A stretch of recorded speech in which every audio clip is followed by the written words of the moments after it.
Un peu déboussolé. Ce matin, c'était un peu de l'improvisation. Comme si c'était principal, il fallait le blanc, mais bon, ça a dû bouger. Donc là, je suis comme un peu perdu dans mes annonces. Et puis, quelle annonce que je voulais faire ou pas. Mais bon, gloire au nom du Seigneur, le Seigneur est bon quand même. Amen. Et juste quelques petites annonces. La seule annonce qui me passe dans la tête, oh non, vendredi. Amen, c'est tout le monde dit vendredi. Il ne faut pas oublier le vendredi. Amen. Vendredi c'est bon, ça se passe bien. Et on m'a dit que la dernière fois c'était bon. C'est qu'on peut continuer à venir le vendredi, surtout les sœurs. Venez exhortez-vous, louez le Seigneur. Et c'est vraiment un bon moment entre sœurs.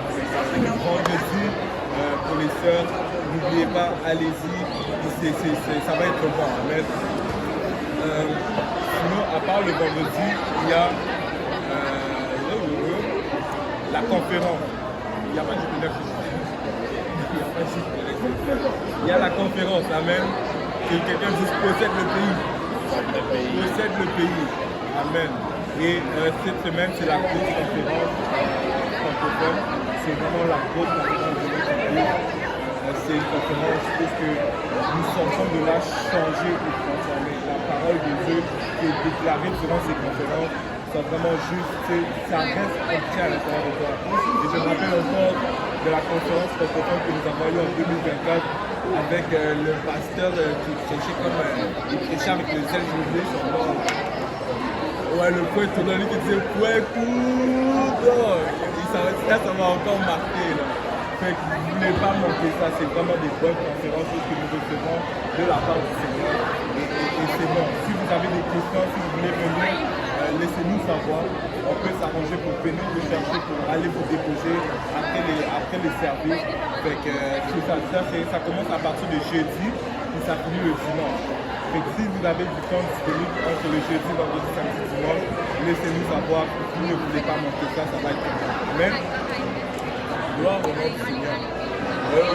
À part ça, moi je fais un petit feedback. Comment c'était le quiz? Qui a aimé le quiz? Comment c'était? Vous avez aimé? Vous n'avez pas aimé? On va faire un tour de table, un commentaire. Qu'est-ce que vous avez aimé? Qu'est-ce que vous n'avez pas aimé? Qu'est-ce qu'on doit changer? Ou est-ce qu'on doit abolir le quiz? C'est quoi? Donnez-nous un commentaire. Vas-y, il était là? Il était pas tranquille. Ok, un commentaire. C'était bon. C'est pas le gars. C'est un problème. Il faut connaître la vie. Il faut prendre des plaisirs là. Ok. Tu étais 5e et tu as fini 15e. Faut être plus rapide dans le secteur. Est-ce que moi tu as mis les bonnes réponses? Ouais, tu as mis les...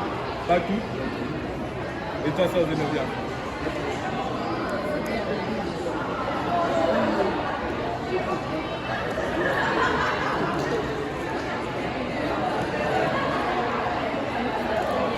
C'était bien? T'as aimé?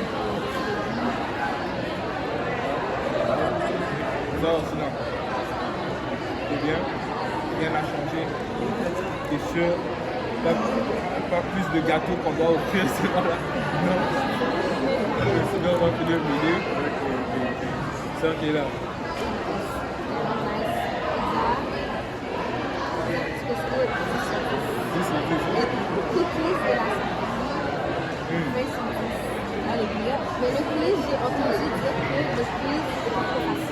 Trop facile. Quand ils disent que c'est trop facile.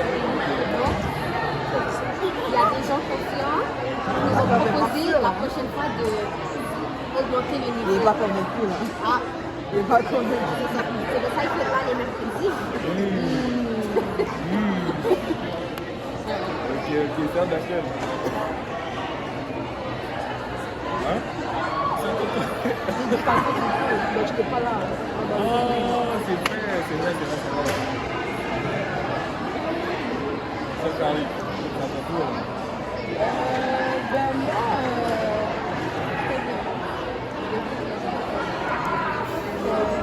c'est bien.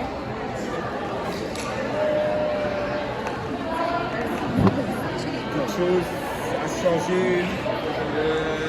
quelque chose qui n'était pas bon. Prochaine fois, la sauce qui tombe, je la préfère. Mon frère Ariel n'était pas là, il a manqué. La prochaine fois.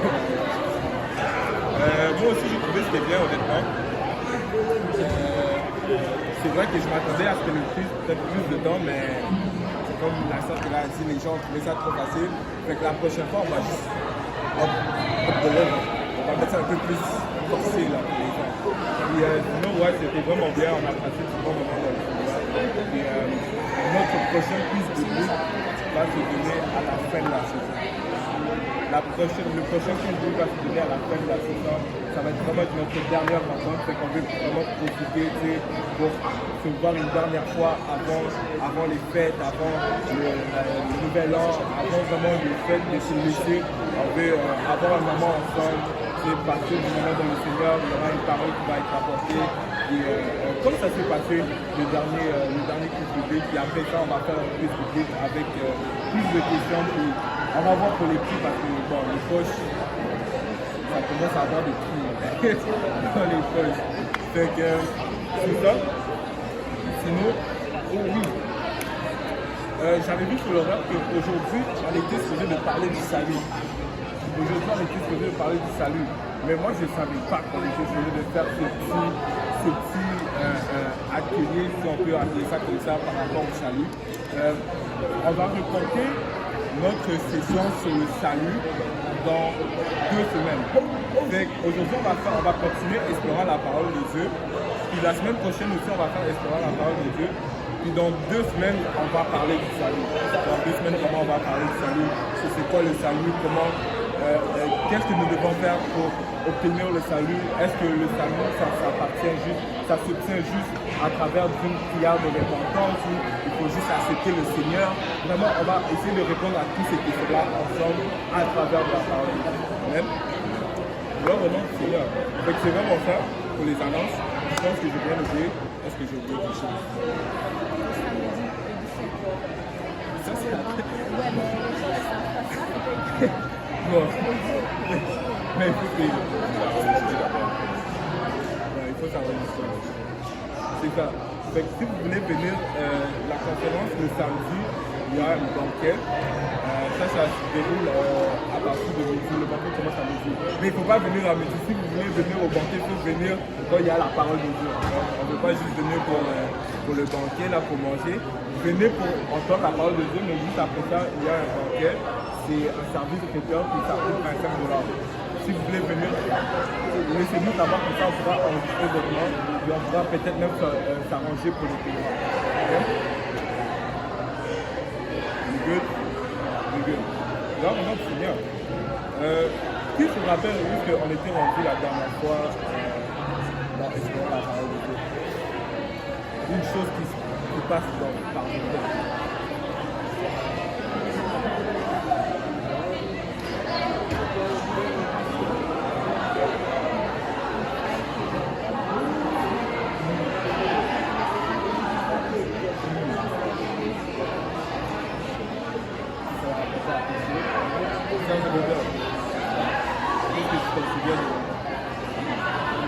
Une chose.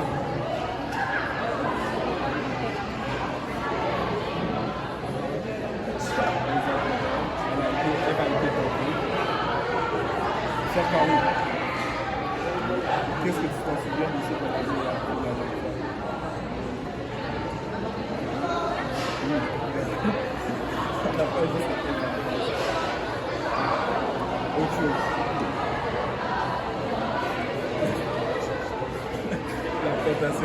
quoi d'autre? C'est toi qui fumes, ça fait. T'es celui d'être celle qui fume le plus. Là.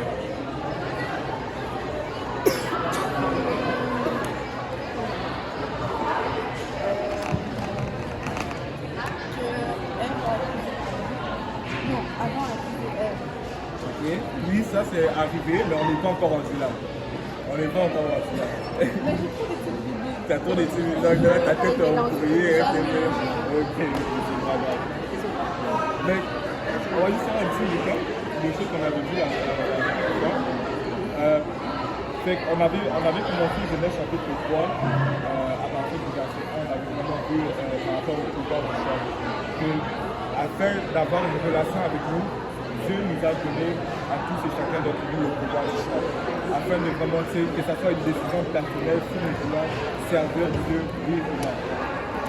Et ensuite de ça, on avait vu Adam et Ève qui étaient dans le jardin d'Éden.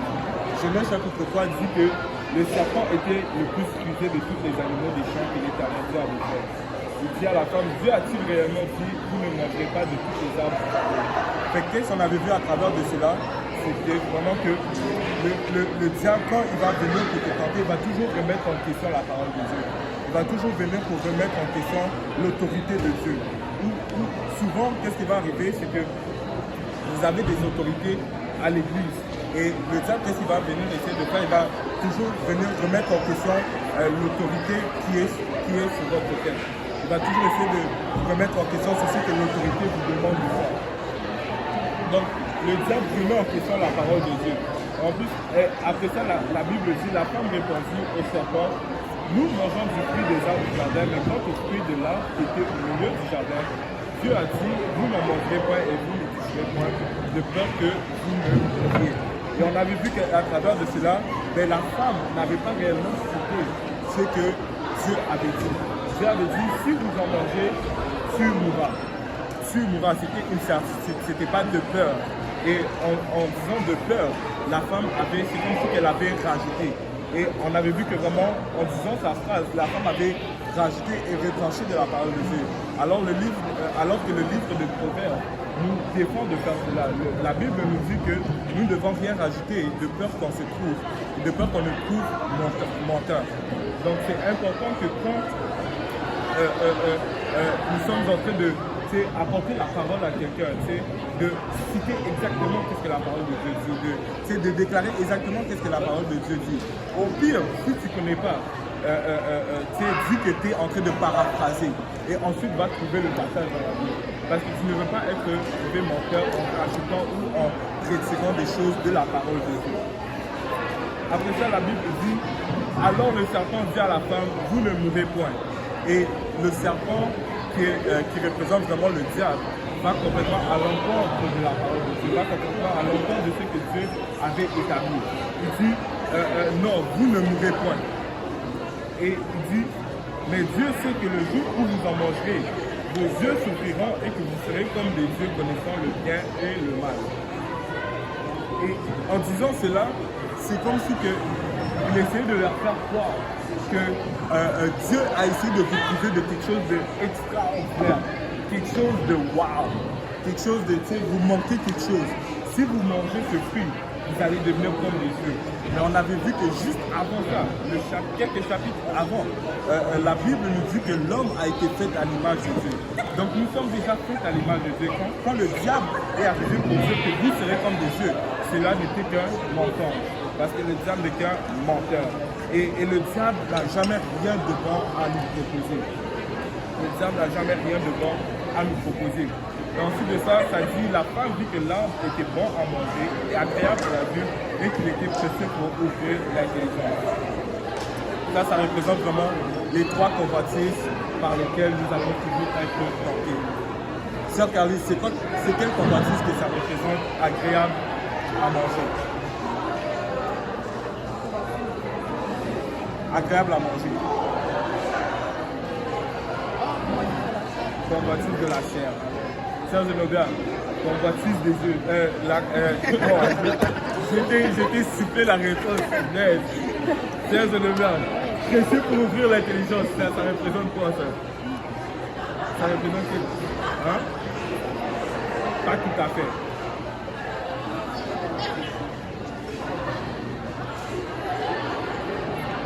ça représente, que c'est pour ouvrir l'intelligence, ça va vraiment représenter l'orgueil de la vie. Être orgueilleux, s'orgueillir. Bon, Gabriel, agréable à la vie, ça représente quelle compagnie? Moi, je dirais la convoitise des yeux. La convoitise des yeux, exactement. Donc, la femme est vraiment passée à travers de toutes ces tentations-là. La convoitise de la chair, la convoitise des yeux et l'orgueil de la vie. Et c'est vraiment ces trois convoitises-là par lesquelles nous sommes souvent tentés qui nous fait tomber dans le péché.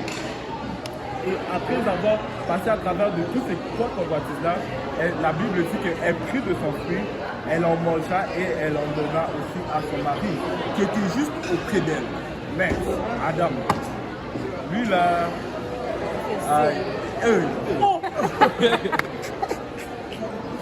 J'espère que ça suit. lui là, on doit se parler quand on va se rendre au ciel, là, on doit un peu discuter, moi et lui, on va s'asseoir un peu là, on doit discuter.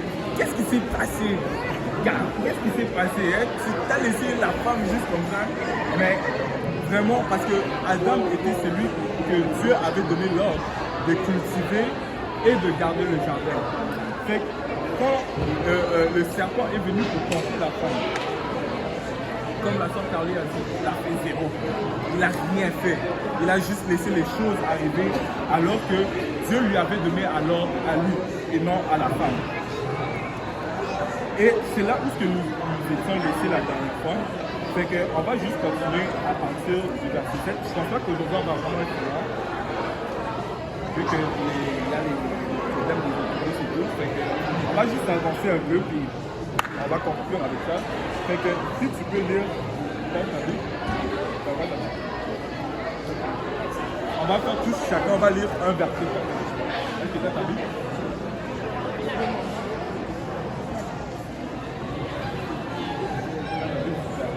Fait qu'on est à Genèse chapitre 3, le verset 7 à partir du verset 7. On va lire un verset chacun.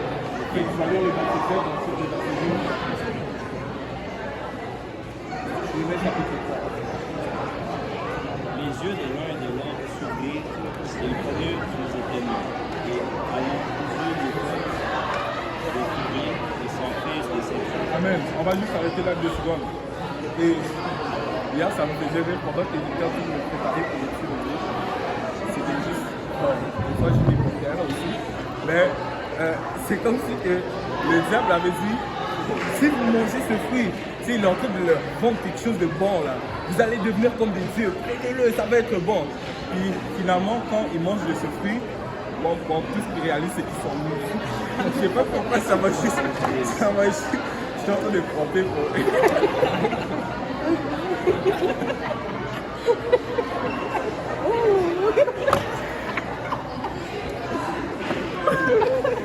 Imaginez la scène.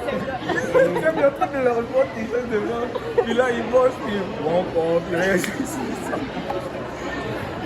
Ils réagissent qu'ils sont nus. Fait que là, ce qui arrive, ils prennent des feuilles. La Bible dit qu'ils prennent des feuilles de figuier et ils s'entourent des ceintures. Et le mot pour ceinture ici, c'est agora. Et agora, ça signifie cachette. Donc, quand ils ont pris les feuilles, tout ce qu'ils ont fait, c'est qu'ils ont caché leur partie privée avec cela. Et c'est très important de retenir ce passage parce que ça a une signification un peu plus loin dans le chapitre 3 ou le chapitre 4. Et si tu peux continuer, verset 8.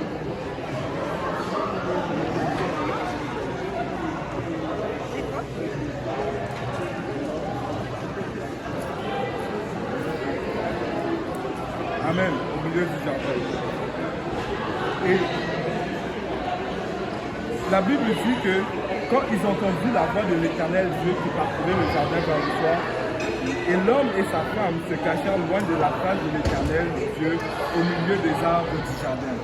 Et vraiment, qu'est-ce qui arrive, c'est que après avoir péché, ils ont ressenti, c'est comme si ils avaient ressenti cette honte.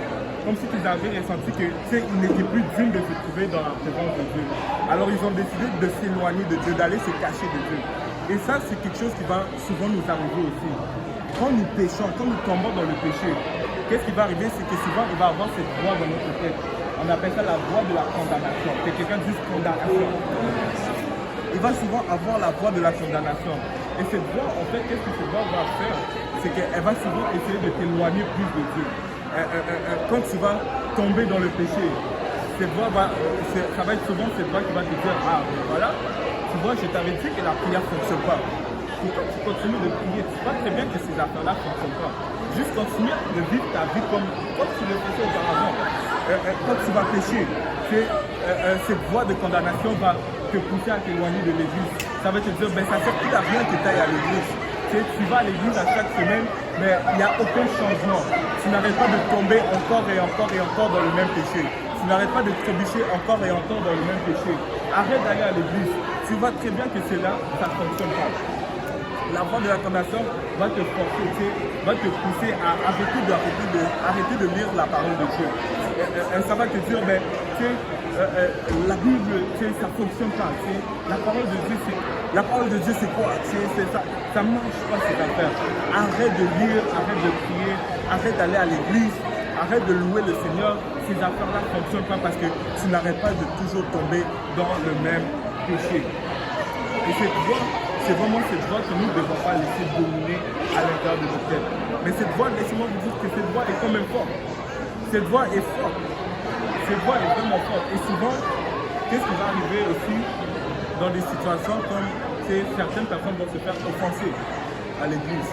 Et là, l'orgueil va les prendre. Ils vont être comme, mais comment ça, ils vont m'offenser moi, hein?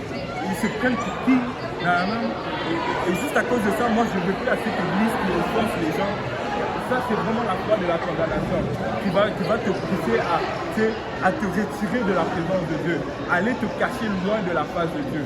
Et c'est une voie que nous devons faire attention. Nous devons faire très très attention par rapport à cette voie. Mais si tu veux continuer le verset 9,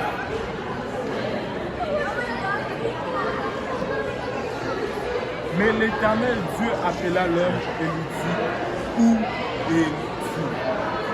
Où es-tu? Et ça c'est la voie de la conviction. Ça c'est cette voie que après avoir péché, tu vas te rapprocher de Dieu. Tu vas te dire, c'est cette voie qui va te dire, prie encore une dernière fois et vois qu'est-ce que Dieu va faire. C'est cette voie qui va te dire, oui, tu es tombé dans le péché, mais viens encore une dernière fois à l'église et vois comment le Seigneur va te parler. C'est cette voix qui va te dire, lis encore ma parole, parle-moi, reproche-toi encore de moi. Et la voix de la conviction, c'est cette voix qui va te rapprocher plus du Seigneur, malgré le fait que tu es tombé dans le péché. Il y a une chose que nous devons comprendre, c'est que nous servons un Dieu bon. Nous servons un Dieu qui est miséricordieux. Sa grâce est infinie. Malgré que tu es dans le péché, tu dois comprendre quel Dieu tu sers. Tu ne dois pas te rabaisser. Tu ne dois pas t'éloigner de Dieu. Mais rapproche-toi encore un peu plus de Dieu. Et j'adore ce passage. Si on peut lire le psaume chapitre 103.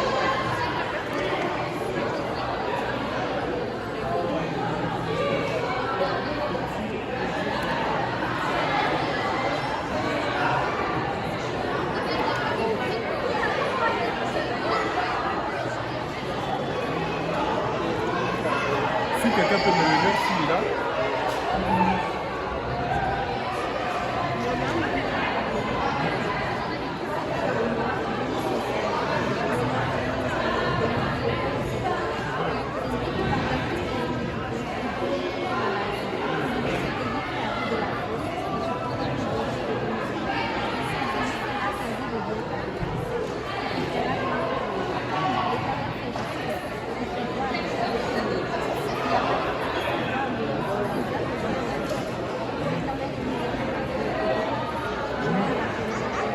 L'Éternel est miséricordieux et compassissant, lent à la colère et riche en bonté. Nous devons comprendre que nous servons un Dieu qui est compassissant. C'est justement pourquoi il s'est revêtu d'une chair, tout comme la tienne et la mienne, pour être tenté en toutes choses. C'est pour ça que l'Éternel connaît nos défauts, il connaît les péchés dans lesquels nous tombons encore et encore et encore. C'est pour ça qu'il est toujours compatissant, il est lent à la colère, il est riche en bonté, il est riche en bonté. Si tu peux continuer.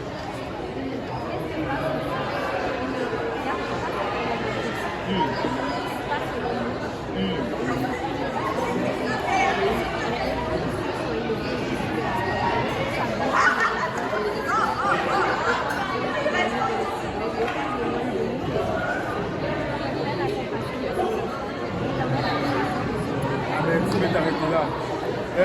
Ça dit, il ne conteste pas sans cesse, il ne garde pas sa colère à toujours. Il ne nous traite pas selon nos péchés, il ne nous punit pas selon nos iniquités. Nous devons comprendre que l'Éternel est comme un père, et comme un père qui a compassion de ses enfants. L'Éternel a compassion de ceux qui le craignent. Et vous savez, quand vous tombez et quand vous êtes dans le péché, quand vous tombez dans le péché, quand vous trébuchez toujours dans le même péché encore et encore, relevez-vous. Amen. Relevez-vous. Ne restez pas à terre. Relevez-vous. Continuez à persévérer. Continuez à marcher dans le Seigneur. Parce que nous servons un Dieu qui est compatissant. C'est comme un père qui comprend ta situation. Il comprend que tu as été tenté dans cela. Il comprend que ta chair est faible. Relève-toi. Continue à marcher. Persévère. Nous ne devons pas laisser la voie de la condamnation nous éloigner du Seigneur, mais nous devons plutôt laisser la voie de la conviction nous rapprocher du Seigneur. Encore et encore, encore et encore. La Bible dit dans le livre de Proverbes que le juste tombe 7 fois, mais il se relève encore. Il tombe 7 fois, mais il se relève. Nous devons comprendre que nous, malgré le nombre de fois que nous allons tomber, nous sommes appelés à nous relever encore et continuer à persévérer. Et vraiment, cette étude biblique, s'il y a quelque chose que vous devez retenir, c'est continuer à marcher. Ne reste pas dans les ténèbres. Ne reste pas loin de la face de l'Éternel. Lève-toi et continue à marcher. Cherche la face de Dieu. Ne t'appuie pas sur ton propre effort. Continue à persévérer. Continue à persévérer. Et moi, je me rappelle que j'avais partagé ce témoignage une fois ici, qu'au début de ma marche, je luttais avec l'immoralité sexuelle. J'ai tombé souvent dans les péchés sexuels, je touchais souvent avec d'autres filles. Mais il y avait ce passage qui me fortifiait quand je le lisais. Il y avait ce passage qui, alléluia, quand je le lisais, alléluia, mon ennemi n'avait plus aucun pouvoir sur moi. Si on peut juste le lire, Michée chapitre 7, verset 7.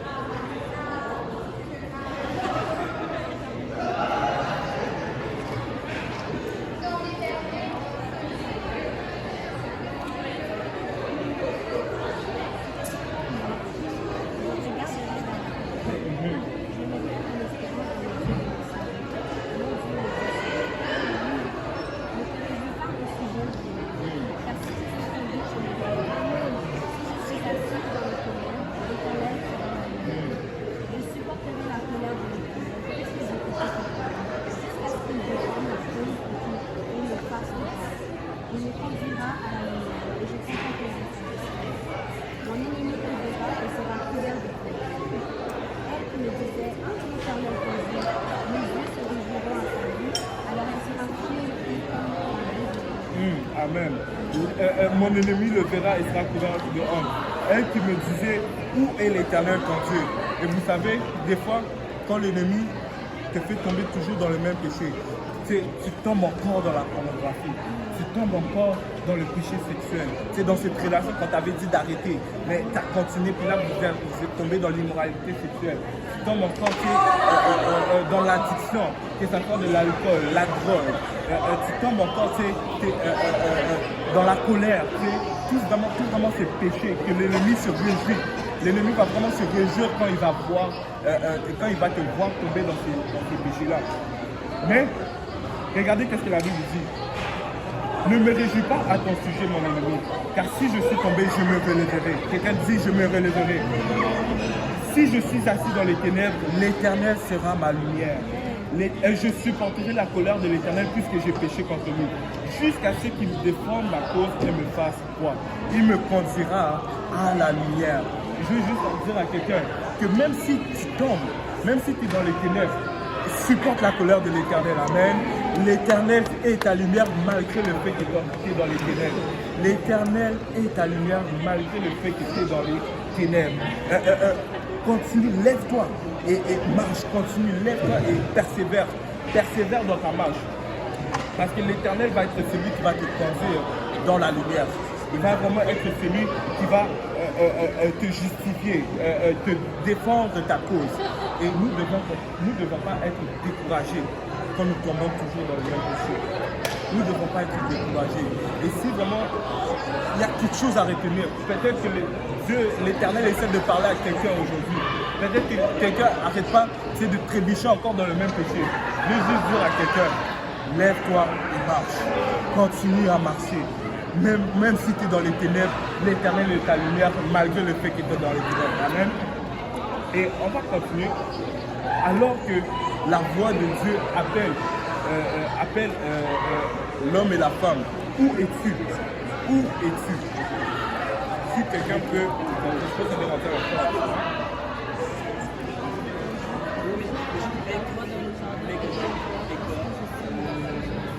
Amen. Et la Bible dit, j'ai entendu ta voix dans le jardin et j'ai eu peur parce que je suis nu et je me suis caché. Donc, si tu regardes vraiment un peu ça, si tu retournes un peu en arrière, la Bible nous dit que quand ils ont péché, ils ont réalisé que les deux ils étaient nus. Qu'est-ce qu'ils ont fait? Ils ont pris des feuilles de figuier et ils ont fait des ceintures, ils ont fait des agoras, ce qui cachait leur sexe. Mais nous voyons que malgré cela, dans la présence de Dieu, cela n'était pas assez pour couvrir leur corps. Parce que quand Dieu arrive dans leur présence, l'homme dit, j'ai eu peur parce que je suis nu et je me suis caché. Donc nous voyons très bien que quand l'homme essaie d'établir ses standards à lui par rapport à l'habillement, cela n'est pas assez. C'est pour ça que nous devons laisser plutôt Dieu établir les standards de notre habillement. Et ça, on va le voir un peu plus tard que Dieu les a revêtus d'une manière différente. Si tu peux continuer le prochain verset.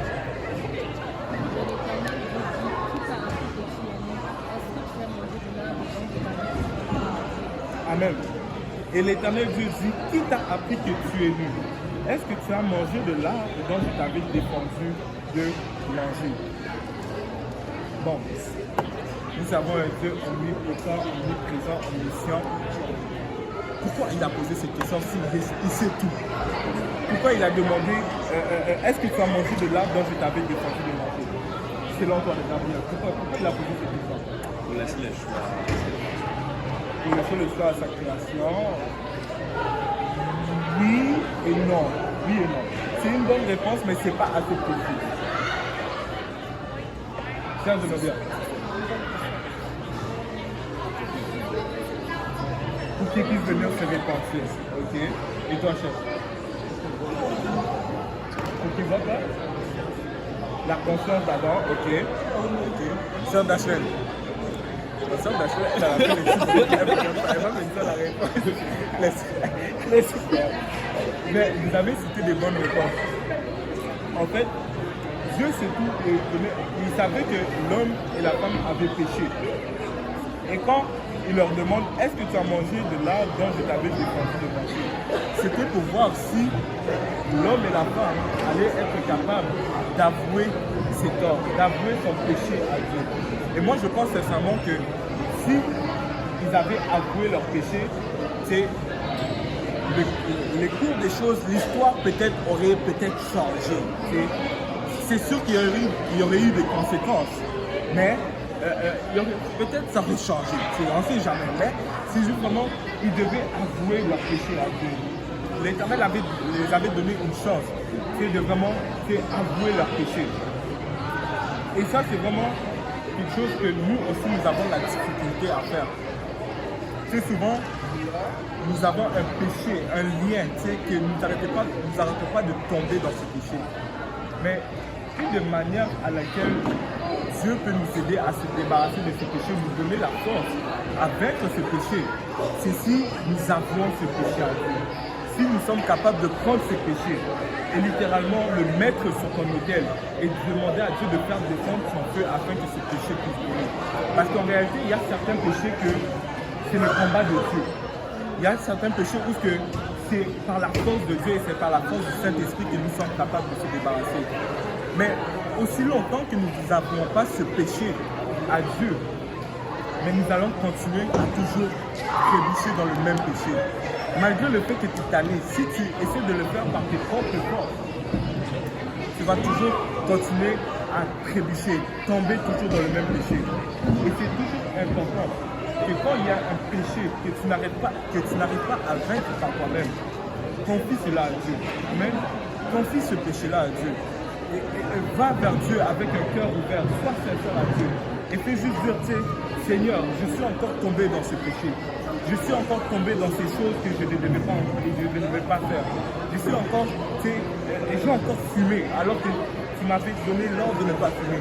J'ai encore regardé la pornographie alors que tu m'as dit de ne plus regarder cela. Je n'ai pas la force de le faire par moi-même. S'il vous plaît, aide-moi. Je suis addict. J'ai une addiction, Seigneur. Aide-moi à vaincre ce péché. Je ne suis pas capable de le faire par mon propre corps. Et c'est vraiment par cela. Et quand nous faisons cela, vraiment, Dieu est honoré par cela. Dieu réalise vraiment que nous le faisons confiance, qu'il est au contrôle de toutes choses et que c'est vraiment en lui remettant nos péchés qu'il est capable de nous aider à vaincre ce péché. Et il y a ces passages dans la Bible qui parlent justement de cela. Si quelqu'un peut me lire 1 Jean chapitre 1 verset 9.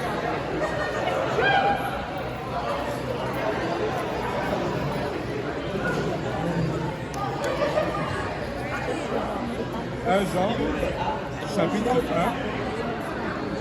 verset 9.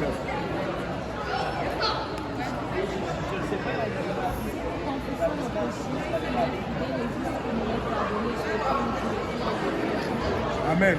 Si nous confessons nos péchés, il est fidèle et juste pour nous pardonner et nous purifier de toutes nos iniquités.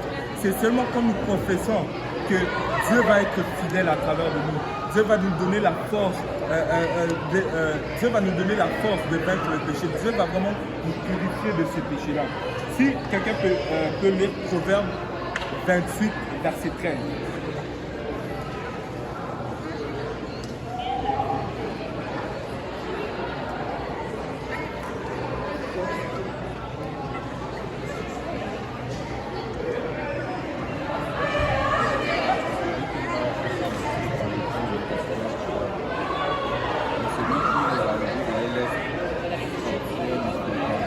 Celui qui marche sur les transgressions, c'est quoi ça dit? Ne prospère. Proverbe 28, verset 13. Celui qui cache ses transgressions ne prospère point, mais celui qui les avoue obtient miséricorde. Et ça, c'est vraiment un passage qui nous dit qu'il ne faut pas cacher tes péchés. Ne cache pas tes péchés, avoue tes péchés à Dieu afin d'avoir la miséricorde de Dieu, afin que Dieu puisse vraiment te pardonner de tes iniquités. Et un autre passage dans Psaume chapitre 32, verset 5.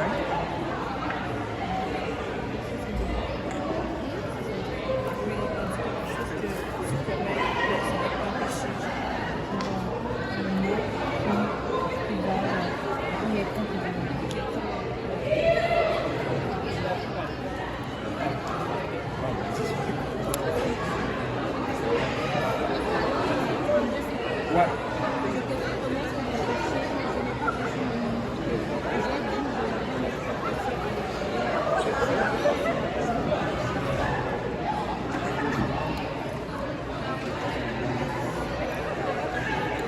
Si tu peux juste répéter les passages.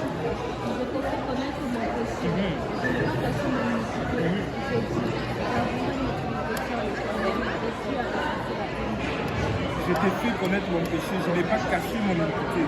J'ai dit, j'avouerai mes transgressions à l'Éternel et tu as effacé la peine de mon péché. Et nous voyons vraiment l'importance d'avouer ses péchés. Un enfant de Dieu n'est pas appelé à cacher ses péchés.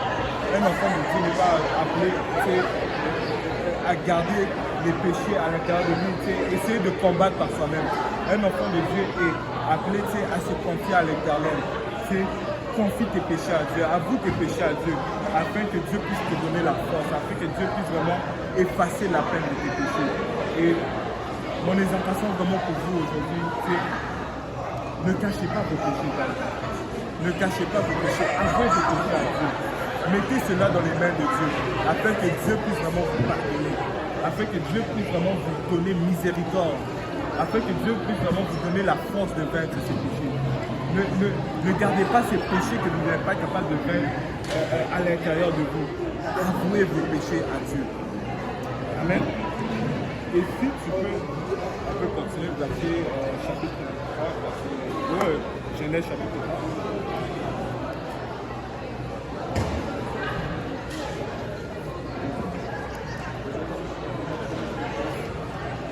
On était rendu au verset, je pense, 12.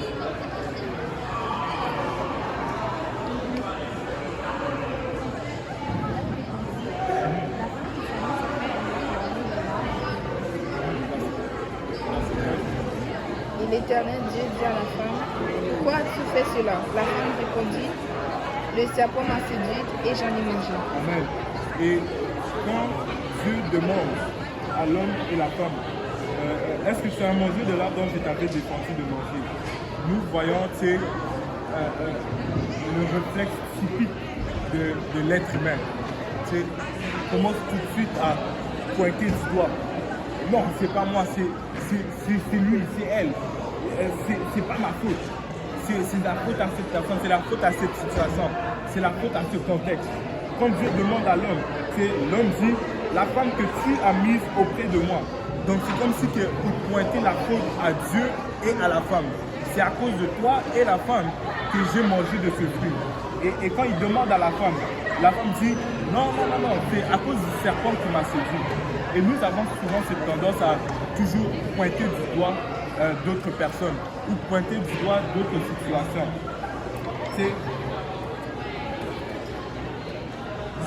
Souvent, là, quand il y a un péché là, qui domine sur nous et que des fois, tu n'arrives pas à vaincre ce péché-là, c'est tellement fort. Souvent, qu'est-ce que nous avons tendance à faire, c'est s'apitoyer sur notre sort. Non, c'est à cause que quand j'étais jeune, ça, c'est arrivé, cette situation. Je ne refuse pas. Et ça, c'est vrai. Mais à un moment donné, on doit juste s'étonner de cela. On doit juste s'étonner de donner des excuses. On doit juste dire que assez, c'est assez. On doit juste dire assez. Je ne veux plus tomber dans le même péché.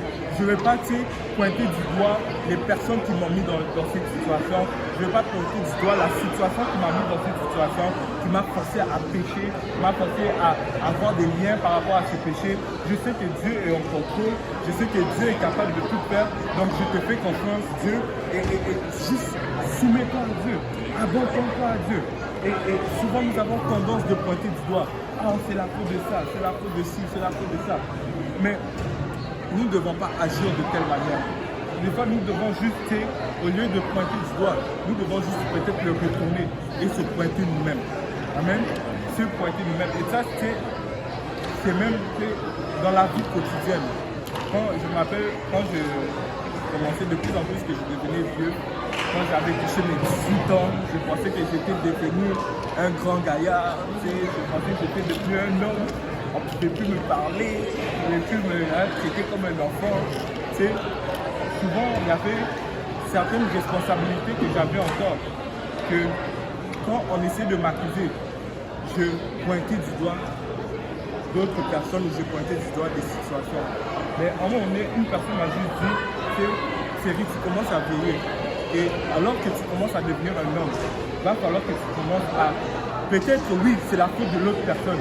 Mais regarde d'abord qu'est-ce que toi tu as fait pour offenser la personne. Regarde d'abord à toi au lieu de regarder à la personne en premier. Et des fois, ça prend juste que nous faisons une rétrospection de nous-mêmes. Qu'est-ce que j'ai fait de mal? Qu'est-ce que j'ai fait pour laisser la porte ouverte à ce péché pour que ce péché rentre dans ma vie? Qu'est-ce que moi j'ai fait de mal? Qu'est-ce que moi je dois faire pour arrêter de tomber dans ce péché? Nous devons plutôt, au lieu de pointer les autres avec les doigts, tourner ce doigt vers nous et se pointer envers nous-mêmes. Amen. Et ensuite de ça, en disant cela, c'est là que ça finit notre leçon du pouvoir de ça. Ensuite de ça, on voit très bien que cela a littéralement énervé l'Éternel, ça a énervé Dieu. Et là, c'est juste la pagaille, là. Tout le monde prend. Personne est à la peau. Tout le monde est en train de prendre. Et alors que Dieu s'apprête à lancer des jugements sur tout le monde prend des balles perdues, on va les laisser là. On va les laisser là. Amen. Et ça va vraiment conclure notre leçon d'aujourd'hui. Ça va vraiment conclure notre étude biblique d'aujourd'hui. La semaine prochaine, on va vraiment voir par rapport aux 4 jugements que Dieu a lancés au serpent, à l'homme, à la femme et à la terre aussi. La terre n'a rien fait, mais il prend aussi. Tout le monde a pris. Et on va vraiment voir par rapport à ces 4 jugements-là. Et vraiment, s'il y a quelque chose que vous devez retenir à cette étude biblique, c'est ne vous éloignez pas de la foi de Dieu. Éloignez-vous pas de la foi de Dieu. Continuez, persévérez à marcher dans le Seigneur. Malgré le fait que vous avez de la difficulté dans certains péchés, malgré le fait que vous tombez dans certains péchés, relevez-vous et continuez à marcher. Le juge tombe cette fois ici de l'œuvre. Amen. Ne vous laissez pas faire intimider ou abattre par cette voie de la condamnation qui essaie de vous éloigner de Dieu. Laissez plutôt la voie de la conviction vous rapprocher de Dieu. Laissez plutôt cette voie de la conviction que vous faire devenir plus fort dans la prière, vous faire devenir plus addict dans la lecture de la parole de Dieu. Et vraiment, n'abandonnez pas, guys. Amen.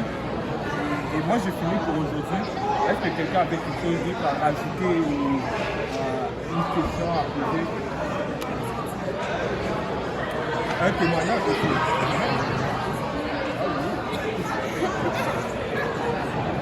Un témoignage. Et un témoignage sur la ça, je dis quand même.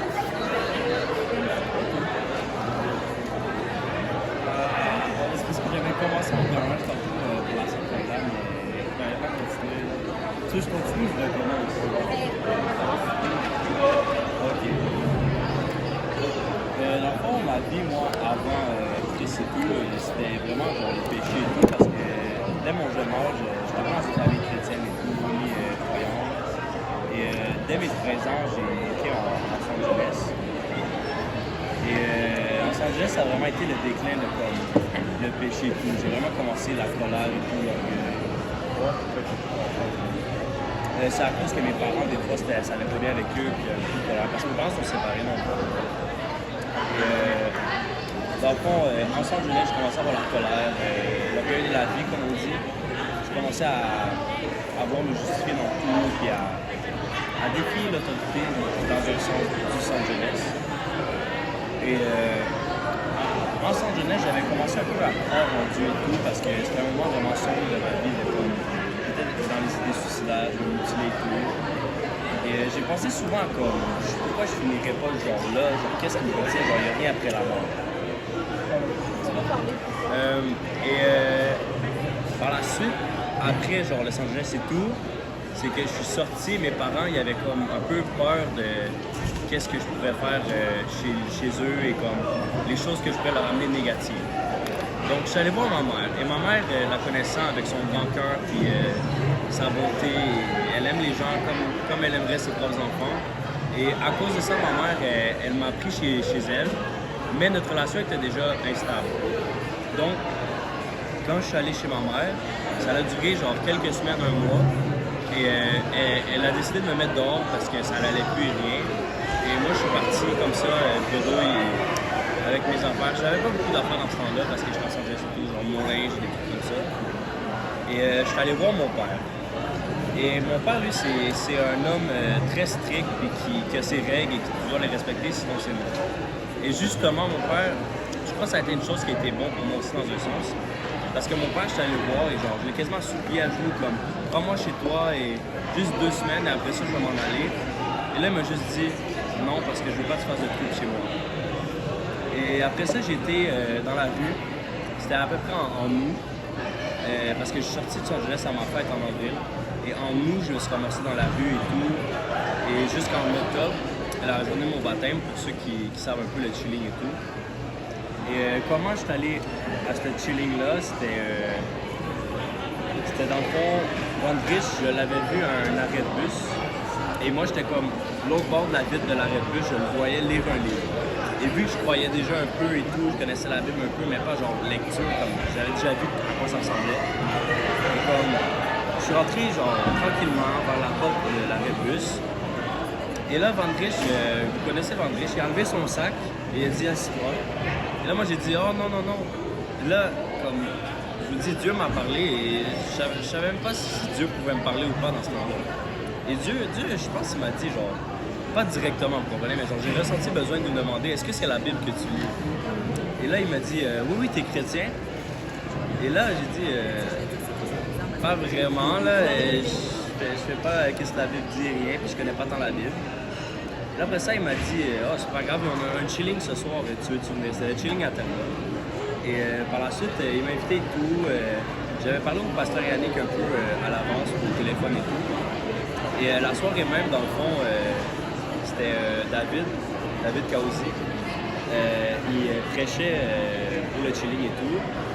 Et après ça, pasteur Yannick, il m'a dit on t'avait parlé du baptême et tout, t'avais l'air de vouloir et tout. Et là, il m'a dit ça sera à Saint-Laurent et tout. Et moi, j'ai dit ok, mais c'est pas un peu loin. Il m'a dit non, on t'amène ce soir et on va te faire baptiser. Et moi, je comprenais pas, j'étais comme pourquoi il ferait ça juste pour moi. Et comme c'est Dieu, mais vous comprenez. C'est gloire à Dieu. Mais par la suite, je me suis fait baptiser. C'est vraiment là que j'ai vu genre, que Dieu, dans le fond, comme tu disais un peu, c'est un Dieu de bonté, un Dieu de miséricorde. Parce que moi, j'étais dans le péché. Comme peut-être des gens ici n'ont même pas péché autant ou fait autant de péché que moi, mais tout ce que je veux dire, c'est que Dieu voit ta misère, puis Dieu, il veut t'amener vers lui justement parce que tu peux témoigner comme tu fais en ce moment, et amener d'autres gens qui ont vécu peut-être encore pire que moi, ou différents, je veux dire, parce qu'il n'y a pas pire, il n'y a pas mieux, mais tout le monde le vit différemment. Et juste pour dire que aussi le péché et tout, si vous retombez là-dedans, parce que ça fait 3 semaines, je crois, que j'ai donné ma vie à Jésus et tout, et et j'ai retombé des fois dans le péché et tout, et je me disais un peu la même chose que tu expliquais. Je disais, ouais, mais je suis pas assez bon pour tout, et j'ai prié, et je vais pas trop m'éterniser là-dessus, mais un jour j'ai prié toute une nuit en pleurant et tout. J'ai dit, pourquoi tu me choisis moi, pourquoi un autre qui va faire mieux? Genre, prouve-moi genre, que tu veux m'emmener vers toi. Et ce soir-là, je me suis couché. Fallait que je me couche parce que le lendemain, j'allais me réveiller très tôt et tout avec Pasteur Yannick. Pasteur Yannick, je pense qu'il ne savait même pas cette soirée-là, mais je l'ai dit après. Et là, j'ai prié, j'ai dit, pourquoi manger? Donne-moi un signe, Et là, je me suis dit, moi, ça va être un songe. Genre, je vais rêver que genre, je dois aller vers Dieu et tout. Mais, je veux dire que Dieu a un temps. Et Dieu, il a pris le temps de 3 jours plus tard, je crois, un dimanche, il a amené ma mère à l'église et ma mère s'est fait baptiser.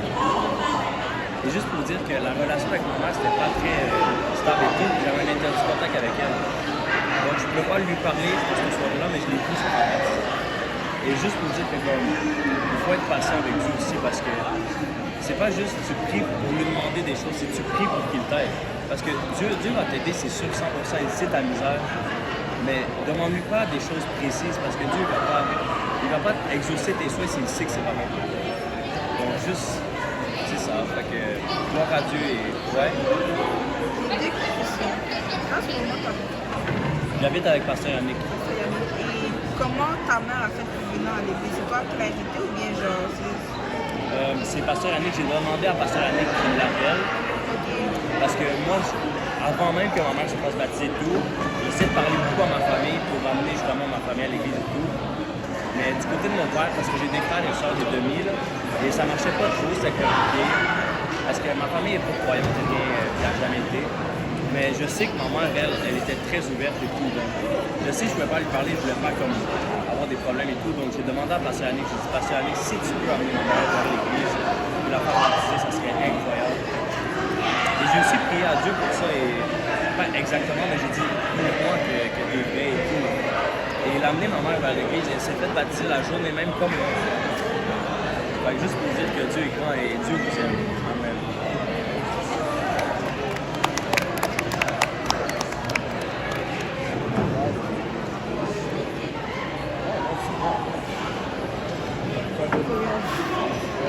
C'est hyper important.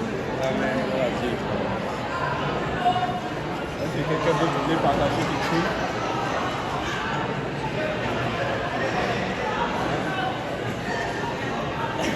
Tu veux dire quelque chose? Ok. Ben, on peut lever le Seigneur. Avant de finir, il reste. Si tu peux nous continuer en louange, je pense à savoir la prière. C'est quoi la chanson?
Chercher encore plus de ta présence, Seigneur, papa, dans leur vie, Seigneur. Père éternel, je prie, Seigneur Papa, contre tout plan, Seigneur Papa, de l'ennemi, Seigneur, sur leur vie, Seigneur. Je prie contre toute intimidation, Seigneur Papa, de l'ennemi, Seigneur. Je prie, Seigneur Papa, afin que ta bonté et ta miséricorde les accompagnent, Seigneur Papa, pour le restant de leur vie. Je prie, Seigneur Papa, alléluia, Jésus, afin que ta grâce les accompagne, Seigneur Papa, pour le restant de leur vie.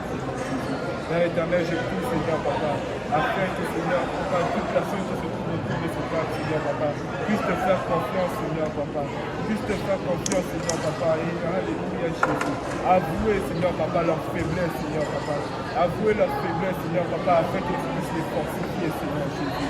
Oh Seigneur, je prie, Seigneur Papa, afin que nous puissions prendre ta parole, Seigneur, et Seigneur, la mettre en pratique, Seigneur, dans nos vies quotidiennes, Seigneur. Nous devons être changés, transformés, Seigneur, par ta parole, Seigneur. Nous ne devons pas partir de tout indifférent, Seigneur Papa. Aide-nous à garder cette parole, Seigneur, au plus profond, Seigneur Papa, de notre âme, Seigneur. Afin que cela, Seigneur Papa, nous donne, Seigneur Papa, le bonheur, Seigneur Jésus. La paix, Seigneur Jésus. La bénédiction, Seigneur Jésus. Merci encore pour tout ce que tu as fait. C'est encore tellement que nous avons élevé le roi. C'est tout au nom de Jésus. Amen. Gloire. Là, c'est juste à temps. C'est qui allait prendre le bus? Allez prendre le bus. Ça va être serré là. Tu as pris le bus ce matin? Hein? Depuis, ouais. C'était comment? C'est correct. C'est juste que là, je suis coincée pendant 1 heure et demie de temps avant que le prochain bus passe. Moi, je peux pas. Ah, c'est ça, t'avais pas. J'ai toujours pas de cours après. Ouais.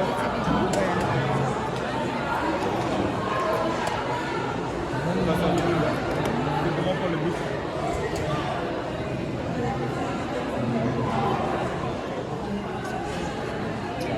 Je veux juste que tu regardes. Oh, ça fait un bisou.